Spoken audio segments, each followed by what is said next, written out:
The king can move one square in any direction. Rooks can go across the board or up and down the board. The object of the game is to threaten the king with capture in a way that he can't avoid, block, or capture the threat. Bishops move on the diagonal.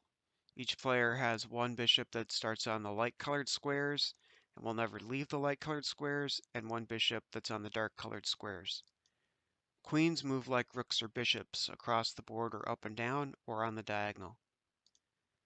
Knights are the only piece that can jump over. They make a 3-square L, 2 horizontal and 1 vertical square at a time. They always change the color square that they're on. So this white knight on a dark square can go here, here, or here, because up 2 and over 1, or over 2 and up 1. And this dark knight on a light square can go to the circled dark squares, because over 2 and up or down 1, or down 2 and over 1, or up 2 and over 1. Pawns move 1 or 2 squares the first time they move, and then they can only move 1 square. These pawns are stuck.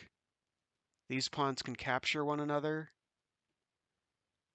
This pawn can only move up 1 now because it has already moved up 1. This one could go 1 or 2. This one can go 1 or 2. If you can get a pawn all the way to your opponent's end of the board, you can turn it into another piece. Usually you want to turn it into a queen. Castling is a special move where you can move the king and rook on the same turn. The king goes 2 squares and the rook stands next to him. You can also go the other way. To the queen side, it's the same thing. He goes 2 squares and the rook stands next to him.